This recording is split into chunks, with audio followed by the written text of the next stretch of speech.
The following message contains a special offer for listeners of this station. Are you a man over 40? Are you constantly looking for the nearest bathroom? Do you wake up multiple times a night to use the bathroom? Right now, Perfect Prostate is sending out free bottles of their groundbreaking new formula to listeners of this station. Perfect Prostate Formula was developed by medical doctor Mitchell Fleischer, and its ingredients have been clinically studied to reduce your frequent nighttime bathroom visits and promote healthy urine flow. Right now, preferred customers get their first bottle of Perfect Prostate absolutely free. There's nothing to lose. Perfect Prostate is guaranteed to reduce that constant urge to use the bathroom, especially at night, and promote healthy urine flow. Don't wait. Call now for your free bottle. Just pay shipping and processing. Dial 1-800-675-0251. That's 1-800-675-0251. Supplies are limited. One free bottle per household. Call now. Dial 1-800-675-0251. That's 1-800-675-0251.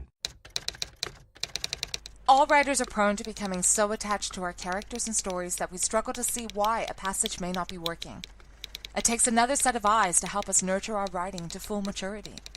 At Black Wolf Editorial Services, we strive to enable writers to develop and grow, shaping stories into masterpieces that can stand the test of time. Editing services are provided for all genres and all age categories. Services range from the critique of the short story through to line edits on full-length novels. We also offer assistance on generating writers' bios for your websites. We won't abandon you to the masses. We want to celebrate with you in your successes. Black Wolf Editorial Services, nurturing your writing into maturity. For a full list of services and prices, visit us at blackwolfeditorial.com. As a mother, you don't want to have to worry about this bill is coming, but then she needs this chemo. That's a decision you shouldn't have to make. At St. Jude, a family never sees a bill at all. It's like the world has been lifted off of your shoulders. The treatment doesn't get any better than what you receive at St. Jude. It saved my life. It saved my daughter's life. It saved our family. St. Jude Children's Research Hospital. Finding cures. Saving children. Learn more at stjude.org.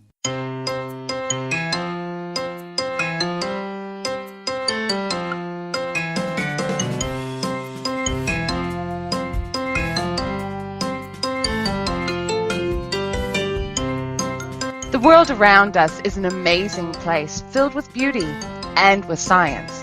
But let's face it, sometimes the science can be so confusing that it takes a PhD to understand it. Well, you're in luck. I just happen to have a PhD. Come and take a seat. Perhaps I can explain the world around us in a way we all can understand. Welcome to Conversations in Science. I'm Dr. Judy L. Moore. Call me Doc. Well, welcome back. It is another episode of Conversations in Science. I am Dr. Judy L. Moore, and I do actually have a PhD. For those of you who are new to the show, the way it works is I bring up a topic about science, and I explain it in a way that everyone can understand. But I also have my producer, Jessie Sanders, floating around here somewhere, and her job is to make sure I don't go too technical. What's How up, are Doc? you, Jess? Hello.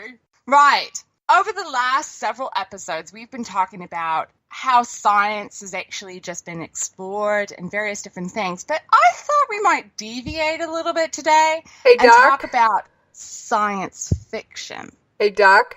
Yeah? No earthquakes today, right?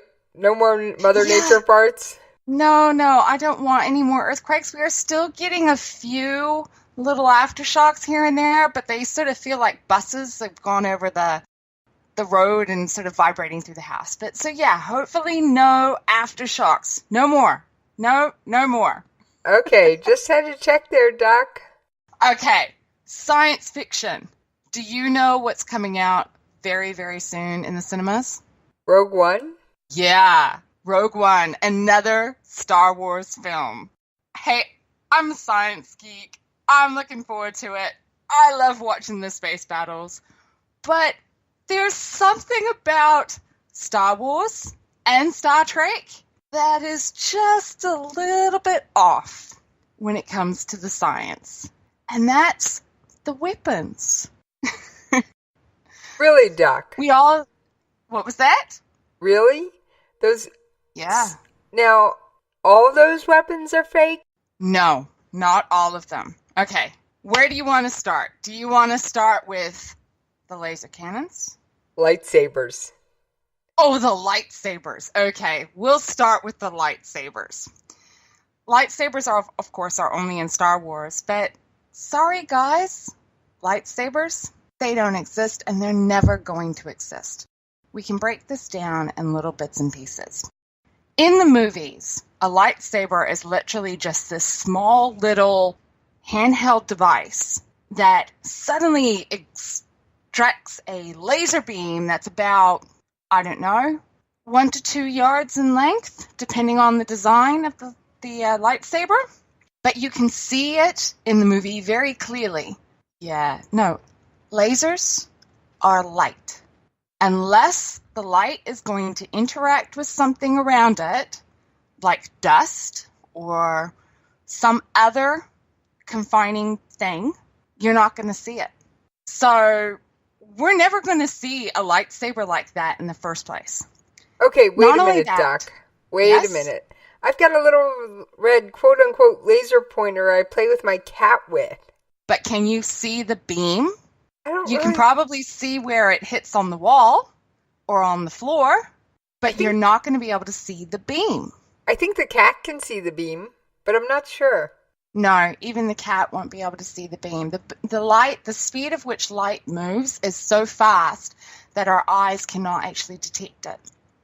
Now, if you were able to take a long exposure image, so you go through and you take a camera and you have its aperture constantly open and always looking at that one spot, then you might be able to pick it up in your digital camera or your film camera if you have the technology that goes back to film. But you won't see it in fast time because our eyes just do not process it enough. We don't see it. What we see is what has been reflected onto a surface. If I think about the sunlight coming in through my window, the morning sunlight, sometimes I can actually see it in streaks coming through, but it's because it's picking up the dust particles in the air and it's reflecting off of those dust particles. Is that why I thought I saw the laser when I was playing with the cat when I'd been moving boxes around in the garage and it was really dusty? Exactly. You've got something in the air, something in the path of the beam that the light has been reflected off of, and as a consequence, that's what you see. Okay, that kind of makes sense, Doc. But I can never have my lightsaber? No! Let's think about this from the next level of the lightsaber, where the lightsaber is just not going to happen. Say, for some miracle, you manage to generate enough of a beam so incredibly strong that you have that 1 to 2 yard or meters length light, okay? Now, what's depicted in the movie is this laser that is so powerful, so strong, that it can cut through metal. Well, those do exist. We do have those. But you're not going to have a finite length of a beam. It has to be stopped by something eventually. Or it's going to keep going and keep going and keep going and keep cutting through everything until it gets stopped. Yeah, I'm sorry. Lightsaber, if you're going to have a battle on a spaceship in the middle of in space, and you have this beam that hasn't been stopped by anything, aren't you going to be cutting through the deck and the hull of the ship? And you're just going to create a hole and then kaboom. Yeah, that doesn't sound fun, Doc. That really doesn't sound fun. Yeah, sorry. There are just too many things that are wrong with the lightsaber. Yeah, we're going to leave that one in fiction. Lightsaber, no. Well, it's still cool to think about. It is cool to think about, but lightsaber, no. Fiction. Well, I'm still going to play with my cat with the little red laser pointer. Oh, that's good. I like playing with the cats and laser pointers, and it's quite fun to do with it. So much fun. Now, what about those photon torpedoes? Okay. The photon torpedo per se, no, because of what they are. But the phasers or The laser cannons that you get in Star Wars? Yes. In fact, really? They already exist. Okay, so why can we have a laser cannon, but not a handheld lightsaber? Okay, the laser cannon, basically what it is it's a continuous beam of light, or a pulsating beam of light, that basically takes everything out on the way through until it gets stopped. That's really where the lightsaber is going completely wrong. Once it is out there, you can't stop the light until it hits something. It has to have something for interaction, or you're going to destroy everything in the way. Now, these laser systems that we really do have, the first one that was publicly announced in total existence was actually in 2014. It was installed on the USS Ponce, and they called it LAWS. LAWS. Not a very imaginative acronym, because what it stands for is Laser Weapon System. Not very imaginative. The military's not very imaginative, Doc. They're amusing, but not imaginative. But if you actually do a Google search and you type up laser cannon, it's going to be one of the first things that you're going to find on Google is YouTube videos that have been released by the U.S. Navy of the LAWS system on the USS Ponce in practice. They're actually showing you the full system of what it looks like, how they are firing it, all these other bits and pieces, and their test systems that they've destroyed, and it has effectively blown up a life raft. Not a big thing. I think it also that's not what it was designed for. I think it also took out a drone. Hang on, I actually did the Google It did. search. It took out a UAV as well, but that is what it was primarily designed for. The LAWS system was intended for an engagement on UAVs and other small sort of surveillance type boats when they're out and about and in the ocean. It is still, as far as I can tell from my little bit of research, it is still installed on the USS Ponce. They haven't taken it off, and they are doing more and more testing with it. So they installed it on the USS Ponce in 2014, and it's still there. So that's pretty cool. Since then, you've actually had other systems that have been designed, including ones that have been designed for the Royal British Navy. So that's actually pretty cool. We're now getting more and more of these laser systems, these laser cannons being used. But we also have laser rifles that already exist as well. Again, if you do a bit of a Google search for a laser rifle, you will find a YouTube video from a gun enthusiast that was actually comparing the laser rifle back in 2013 to that of a real, the live ammunition gun. And the laser rifle effectively took out a balloon. Never mind, it took several seconds for it to take out the balloon, but it effectively took out a balloon. I don't know if the weapon has progressed to the point where it can actually be used in the field as an effective weapon, but the fact that we had these weapons existing back in 2014 is promise that we will eventually one day get that laser rifle, or for that matter, the handheld pistol, the one that Han Solo holds in Star Wars, as well as the ones that are in Star Trek, the little phaser things that they've got for their hands. You know, we will eventually one day have those. The issue that we've got at the moment with them is actually power generation. The amount of power that it takes to create a laser that is strong enough to cut through anything is phenomenal. You have a huge amount of power requirement.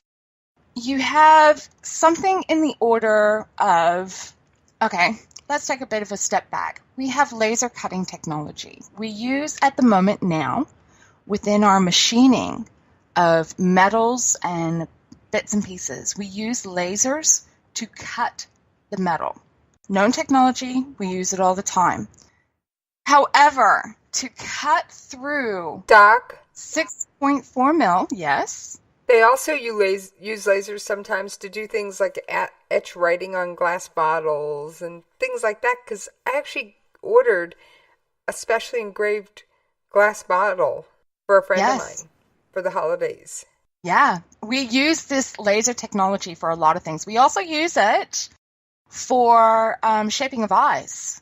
If you are, LASIK. say you've got your LASIK stuff, you're wanting to cut away part of your lens on your eyeball to improve your vision, they will actually use a laser. It's a very finely tuned laser. But here's the thing. To cut through a 6.4 millimeter thickness of plywood, now that is only 1/4 of an inch. The laser that you use to cut through 1/4 of an inch of plywood has to have 650 watts of power. Okay, Doc, how many light bulbs is that? How many? One light bulb is, on average, 50? 40 to 60 watts. Okay, so if we go with 50-watt light bulbs, you said it had to be 650 watts? Yep, 650 watts. So you're talking, what, 11? No, my brain's gone half asleep. Basically, you're talking somewhere between 11 and 12 light bulbs, maybe 13. That's a lot of light bulbs, Doc. It is. And now, I don't want to carry around that many light bulbs. Yeah, laser surgery. So this is the one for the LASIK we use for the eyes. It's 1,000-watt laser minimum. Okay, so that's even more light bulbs. Wow. So can you imagine the amount of power that is required just for the current existing laser cutting technology, the laser rifles that we currently have, and the laser cannon that we currently have? That's going to be a lot of power that's needed. Yeah, no kidding, Doc. But there is hope. I mean, think about our cell phones. The amount of power that comes off of our cell phones and off tablets these days, it's actually pretty impressive. We've managed to increase our technology and our understanding of power usage such that we can have pretty powerful devices running very minimal power requirements. I have a nickname for my cell phone, Doc. Okay, what's your nickname for your cell phone? You'll like this one. Pocket computer. Yeah, it is a pocket computer unless you have a cell phone like my one, which is not really a smartphone. It's more of a dumb phone, but yeah. No, I got even the latest my cell iPhone. Phone, though, I got the latest iPhone, Doc. But even the cell phones nowadays, the power on them, the power usage is such that the phones are lasting a good week before you have to charge them again. Yeah, right. Which is pretty good. Mine doesn't make it through 24 hours, Doc. Yeah, but you're always on it, so that's a different story. Well, true.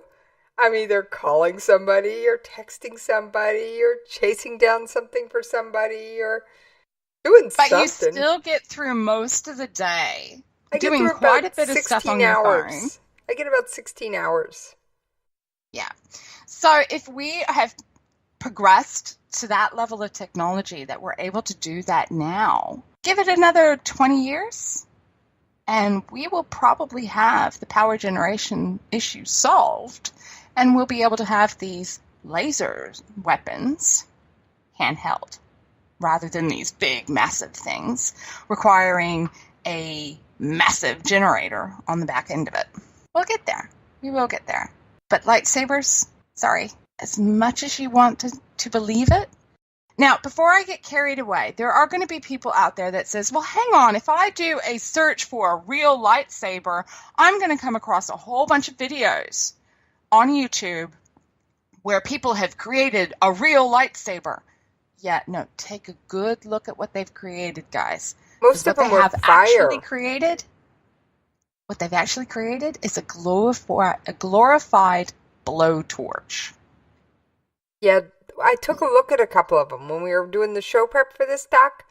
A lot of them were just blowtorches, handheld blowtorches with sound effects. Yeah, that's all they are. They're neat. That is all.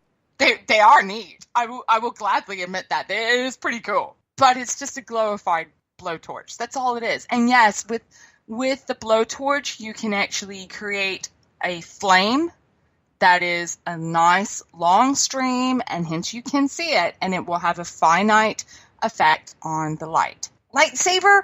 No. Not going to work. Not going to happen. It defies what we understand of science. And yes, okay, there's going to be people out there going, but the metachlorians. No, sorry, metachlorians are science fiction. They're not real people. All right, so put aside my wish for a real lightsaber and go for a laser pistol? Yeah, Okay. definitely. Laser pistol. And I would actually be more inclined to actually want the design that was in Star Trek, not the ones that are in Star Wars. Because the ones that are in Star Wars looks like actual guns and you have to trigger. They've got a finger trigger. Where the ones that were in Star Trek are more... It's like a touchpad with a thumb and you sort of press a button with your thumb.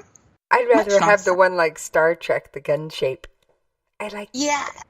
Oh, Remember, you want Doc, the Star Trek one, the Star Wars one with the gun. I want the gun shape one. Remember, Doc, I'm a shooter. I know. But I'll take the one from Star Trek. Maybe they'll make both. Yeah, and ones from Star Trek have got the ability to have different strengths of lasers, so you can just stun people rather than kill them or to disintegrate them. I have a feeling there would be different strengths no matter which version they make. Yeah, they probably will. Okay, now, are there any of the other weapons that I seem to have forgotten? I'm sure there are, Doc, but okay, so we've discussed photon torpedoes and laser cannons and laser rifles and laser pistols and lightsabers. We didn't really talk about the photon torpedoes. The photon torpedo that's in Star Trek, what it actually is, if you watch a Star Trek film, they've actually loaded a proper torpedo into a torpedo bay, and then they fired this thing off, and it went kaboom at the other end. It is basically, from what I can tell within the science fiction realm, is they've created this weapon that is a proper explosive, but instead of it generating more kaboom, it generates more of this sudden burst of light, so it becomes a bit more, instead of a nuclear bomb, because that's probably what they're generating, is something in the order of the power and destructive force of a nuclear bomb. They're generating something that has light and hence decreases the amount of harmful radiation after the fact. Does that make sense? Yeah, it kind of does. Kinda, Doc. Kinda. I think it's based on the weapons of the stun grenades that you get, because they're like flash bombs and they're like flashes of light. Flash bangs, Doc. Oh, sorry. And they put They're out still flashes of light, and they're going to cause you to just suddenly pause, because if you get suddenly blinded, you are going to pause. I think that's what they're based on. What a flashbang does, Doc, it puts out a large concussion wave and a big burst of light. It's not a harmful level of concussion, though, but it's enough to disorient you. So my guess is that the photon torpedo, if they ever built something, would be exactly like one of those, but on a much larger scale. That would be my guess. But we're talking science fiction here. Who knows what they're going to build? Okay, was there any other weapons? I'm struggling to think. We've got the lightsaber. We've done the laser pistols. We've done the laser rifles. We've talked about the laser cannons. We've talked about the photon torpedoes. We've talked about the phasers from Star Trek. I think we've got them all. Oh, and we've talked about the lightsaber. I think we've got them. I'm double checking with the quick wiki. There's a Wikipedia page just for Star Wars weapons, so I'm going through that one real quick. We talked about the blasters, they call it. That's the laser pistol, or rifle stormtroopers use. And we've talked about the lightsaber, the ray gun. Yes. I assume force choking is out. Yeah, no, sorry. That's probably a good thing. Okay. Right. Well, while you are still looking through all the other bits and pieces, I'm going to mention something. For those of you who are following my blog or have actually paid attention to some of the other bits and pieces that have gone through and have listened to previous episodes of Conversations in Science, you'll know that we've got a special live episode coming up of Conversations in Science where we are going to talk about Star Wars and Star Trek. It is going to be a wonderful debate because I can guarantee there are lots of Star Wars nuts out there, as well as lots of Star Trek fans. And, you know, that sometimes the two worlds just do not agree. It's going to be fun. This is going to take place on Saturday, December the 17th at 4 p.m. to 6 p.m., and that's on Eastern Time. Yep. On my personal website, I do have a conversion for those who are in New Zealand because I'm in New Zealand, so I had to actually know what that conversion was. And if you are wanting to take part in this debate yourself, the information of where and the numbers that you can call and the Skype ID that you can call into is actually on the KLRN radio website. It's under upcoming special events. And I think it's so cool. I can't wait for it. And it's going to be so much fun. The phone-in number, and this is for the 17th, is going to be 405-200-1715. And the Skype ID, please, audio only, video just drags down the whole system, is KLRN Radio, all one word. And alternatively, you can join us in the chat room that's actually on the KLRN radio website as well, because I will be in there. I just may not be able to keep track of what's going on. But that's why we have Jessie around, because she's very good at multitasking. I'm recruiting a few helpers for this one, Doc. Yeah, I know. So. Okay. Unless you have any other questions about any of the other weapons that are in Star Wars I or assume Star the Trek. bat'leth that the Klingons use is definitely, since it's not even it's a low-tech weapon, is definitely a reality. It's a knife. It's a sword type thing. That is a definite. Those exist. They're already there. Just had to bring up a low-tech one to see what you'd say, Doc. Come on. They're really quite cool weapons, I have to admit. They are pretty cool. Okay, so I think we're going to bring this episode to a close. I will see you guys all on December the 17th. I'm looking forward to it. Well, that brings us to an end of another Conversations in Science. If you have any questions about science and about some of the world around us, feel free to drop me a line. I'm on Twitter. And you can find me at Judy L. Moore, or you can look me up on Facebook, Judy L. Moore, or you can drop me a line on my personal website, judylmoore.com. I think you're seeing the pattern here. Then, of course, if you are interested in some of the other projects I do, which is the writing and editing, feel free to check me out on blackwolfeditorial.com. But then, of course, don't forget, if you are wanting more information about the science, you can also contact us at the station with the email of science@klrnradio.com. Then, of course, there's my cohort that keeps going through and popping up. You mean me, Doc? Well, for anybody who wants to track me down, you can find me on Twitter at Jessie's POV. And you can also drop me a line at the station at Jessie's POV at KLRNradio.com. Bye, guys. Bye.